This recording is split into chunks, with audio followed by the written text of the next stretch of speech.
In this lesson, we'll get a bit technical about sound and explore the characteristics of a vibration and then the characteristics of sound as well. We saw that a vibrating body moves like this or like this.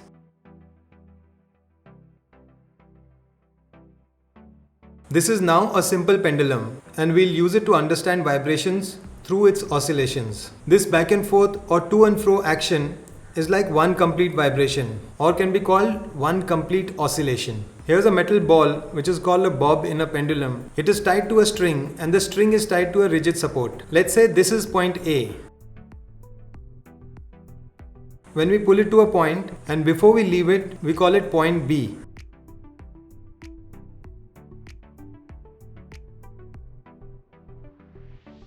And when we leave it, it goes to the opposite side. At the maximum point when it goes to the opposite side, let's call it point C. And this will keep repeating for a while. If there were no friction, the distance AB and AC will be exactly the same and this would go on repeating forever.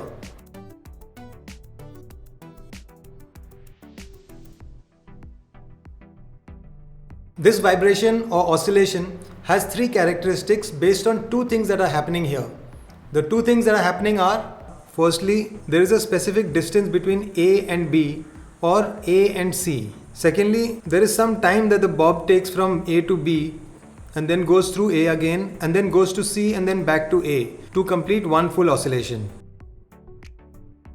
A vibration has three characteristics: amplitude, time period, and frequency. First, let's look at amplitude. This distance AB or AC is the maximum distance of a particular vibration and it's called the amplitude of the vibrations or the oscillations. Since the mean or central position of the vibration is A, when the bob is moved away, it is displaced from the point A. Therefore, we say that the maximum displacement of a vibrating or oscillating object from its central position is called the amplitude of vibration or oscillation. We can increase the amplitude by increasing the length of the string and decrease the amplitude by decreasing the length of the string.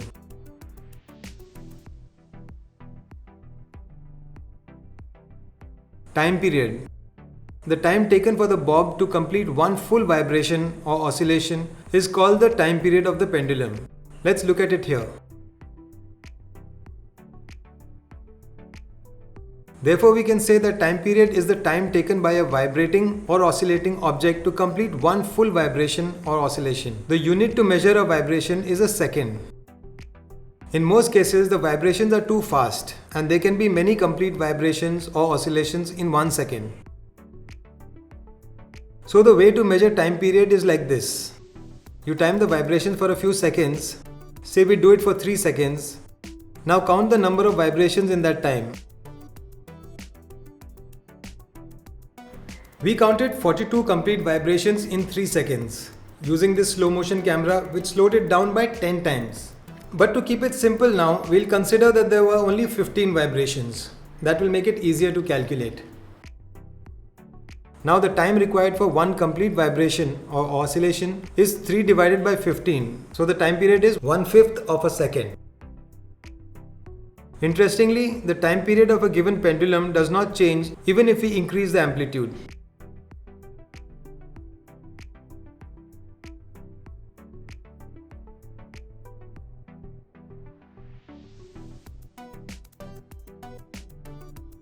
Even after increasing the amplitude, you can still count 5 oscillations in 7 seconds.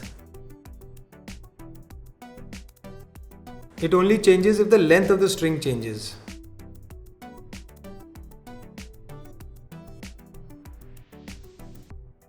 With the shorter length, we can count 8 oscillations in 7 seconds.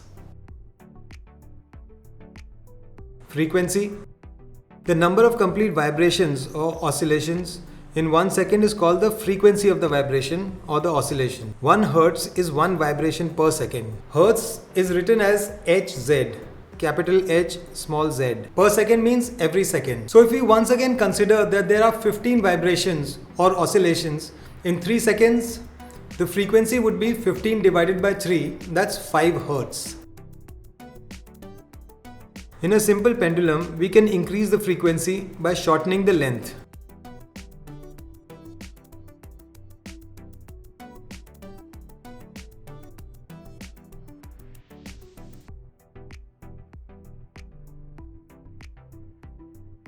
and decrease it by increasing the length.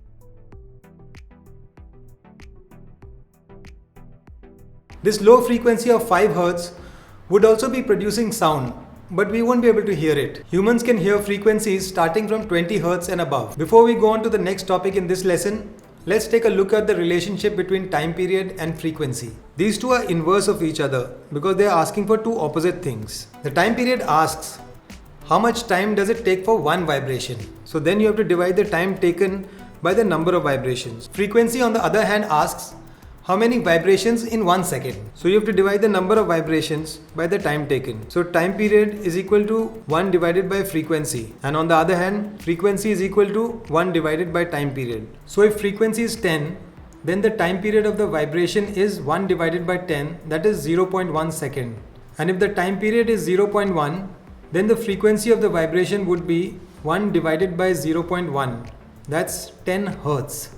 In this part of the lesson, did you also notice that the oscillation kept reducing and eventually it always would have stopped? And we know that's because of friction and loss of energy. Similarly, even the vibrations of sound keep reducing as they travel through any medium till it fades away.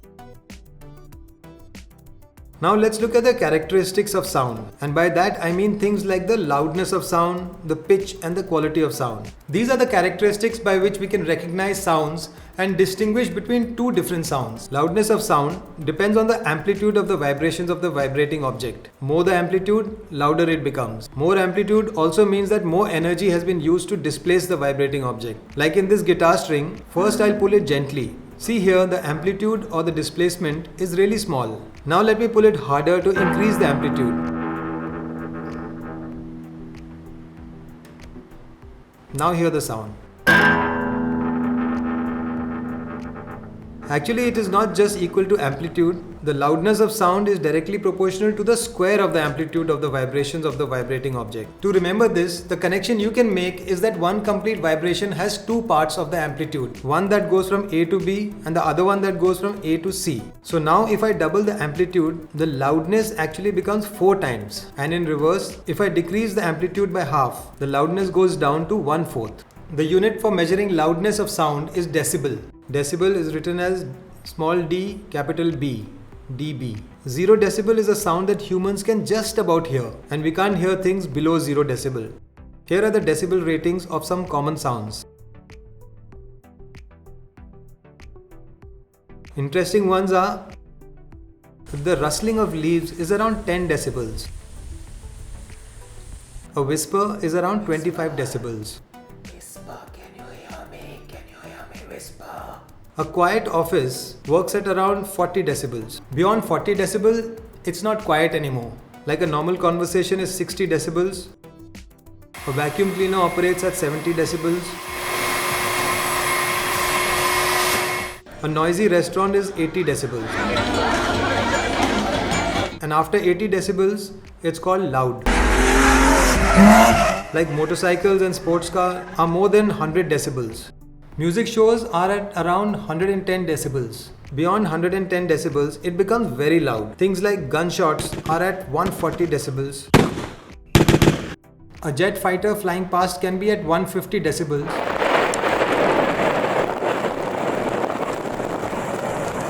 And a rocket launches, creating 180 decibels of sound. Beyond 85 decibel, the exposure of sound has to be limited, otherwise it can cause damage to the ears. If two sounds are equally loud, then how can we tell the difference? Pitch is the characteristic of sound that helps us distinguish between two sounds that are equally loud. The earlier characteristic, loudness, depended on amplitude. The pitch, on the other hand, is directly proportional to the frequency. If the frequency of vibration is less or low, then the pitch is low, like the voice of most men. And if the frequency of vibration is high, then the pitch is high and more shrill, like most women. This frequency difference in humans is due to the vocal cord length that we saw in the earlier lesson. Men have longer vocal cords, so their frequency is lower. Women have shorter vocal cords, so their frequency is higher, therefore the pitch is higher. The voice of children are even higher pitched than women, as their vocal cords are even shorter. Some men also have a high-pitched voice, while other men can really have deep voices if they produce very low frequency sound. First, let's see this by using a tone generator, where we can start with a low frequency to hear what it sounds like, and then we'll increase the frequency.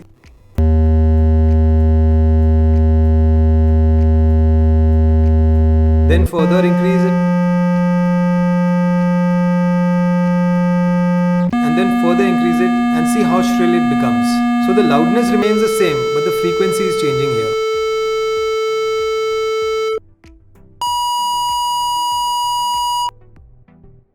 A drum has a low frequency. A whistle has a very high frequency. Let's do this simple experiment to see how the length affects the frequency of the sound. We'll use a steel scale hanging out from the edge of the table, and then let's pluck it and hear the sound. Now let me pull the steel scale back on the table and leave a smaller part hanging. Now let's pluck it and hear the sound.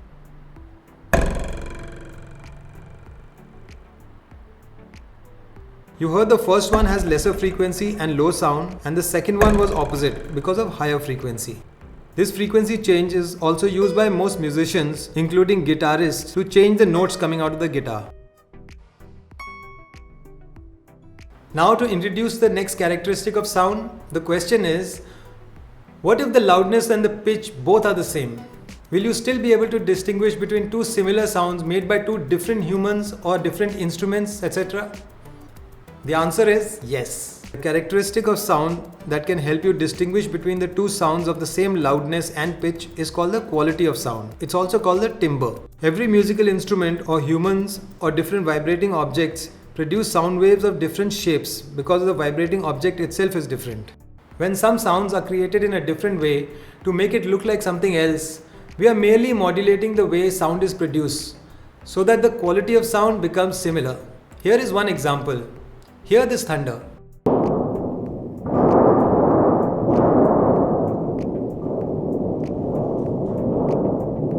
And now you'll be surprised to see how this sound was created.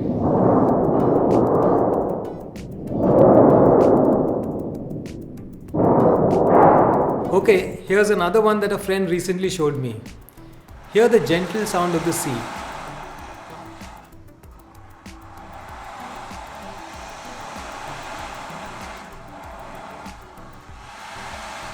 Isn't it amazing that this is what created the sound? It is just two stretched skins with a handful of tiny beads that roll around inside and vibrate the skin, and it makes a sound similar to the sea. Now let's do a quick recap and then move on to the DIY project. Characteristics of a vibration. A vibrating object moves to and fro, and this motion is called a vibration or an oscillation. We use the oscillations of a pendulum to understand vibration and its characteristics. A vibration or an oscillation has three characteristics: amplitude, time period, and frequency. The amplitude of vibration or oscillation is the maximum displacement of a vibrating or oscillating object from its central position. Time period is the time taken by a vibrating or oscillating object to complete one full vibration or oscillation. Frequency of a vibration or oscillation is the number of complete vibrations or oscillations in 1 second. Frequency is measured in hertz, written as Hz. 1 hertz is 1 vibration per second. Frequency is inversely proportional to time period. Characteristics of sound. Sound has three characteristics: loudness, pitch, and quality. Loudness of sound depends on the amplitude of the vibrations of the vibrating object. More the amplitude, louder it becomes. Pitch is a characteristic of sound that helps us distinguish between two sounds that are equally loud. Quality of sound is a characteristic of sound that can help you distinguish between two sounds of the same loudness and pitch. Quality of sound is also called the timbre. Loudness depends on amplitude of the vibration, pitch is directly proportional to the frequency of the vibration, and quality depends on the shape of the vibration itself. Here's one last look at the subtopics again before we go to the DIY. You must have noticed that sometimes vibrations have been shown like this,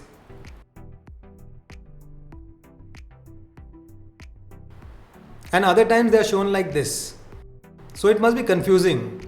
So in this DIY, you will be able to see that both are actually the same. Take a geometry box, and don't worry, after the project you can clean everything and get it back to as it was before. Inside the box, you need to fill it with all kinds of metal objects you can find. The aim is to make it as heavy as possible. That's because we are going to use it as a bob of the pendulum, and for how we are going to use it, it needs to be really heavy. Now take a strong string 2.5 meters long, and this side are the two ends, and this is the midpoint of the string. Put a knot around this midpoint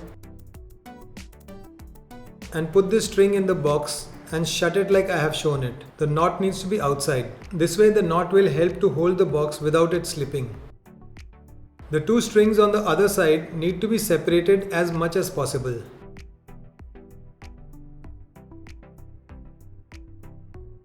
After this, shut the box. Put 3 sketch pens on the box as shown. The outer 2 are with the caps on. You need to glue them in this position. Today I am showing how you can use a glue stick without having to buy a glue gun. You can melt the glue stick on a candle and press it where you need to stick. Only problem with this method is that the soot from the flame makes the glue black and it doesn't look good. But that's okay if you don't have a glue gun. Anyway, once you fix the pens, make sure that the middle pen is free to move up and down. Now glue the 2 caps on the 2 outer pens as shown. You can secure the box by adding a tape so that it cannot open by mistake. Once again, you can use the same stand that we made in the earlier lessons.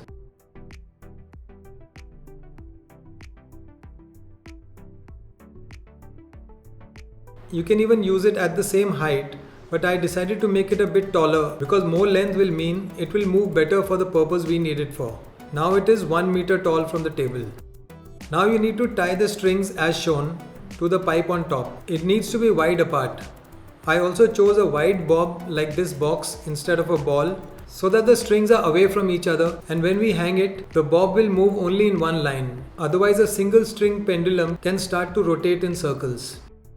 To tie the string on the pipe, simply wrap it around and tape it up. The bob should be very close to the table or the ground if you are doing it on the floor.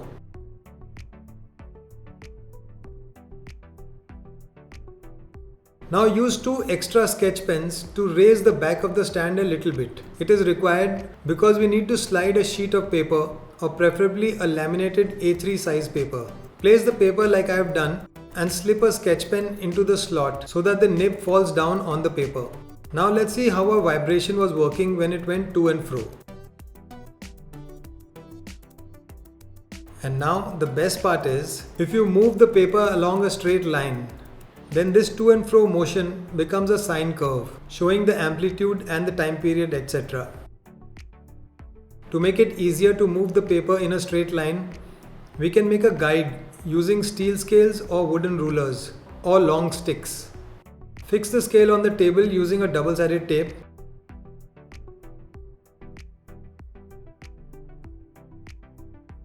And then fix the other one on top of it. But it should overlap a little bit. This will make sure that the paper doesn't slip off the guide. Now let's see.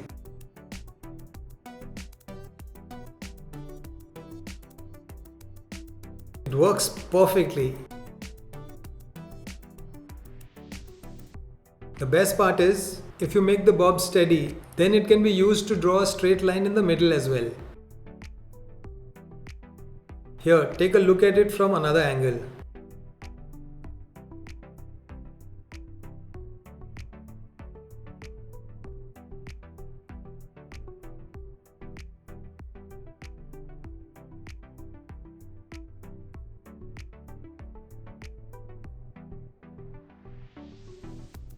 This is one complete vibration. This is the amplitude on either side of the normal. If we take a big roll of paper and move it steadily using a motor, we can even get a perfect time period and can calculate the frequency as well. But that would have made things too complex, so I didn't do it here. You can do the same thing using paper as well, but it works best on laminated paper because it is more slippery. Plus you can keep cleaning and reusing the laminated sheet.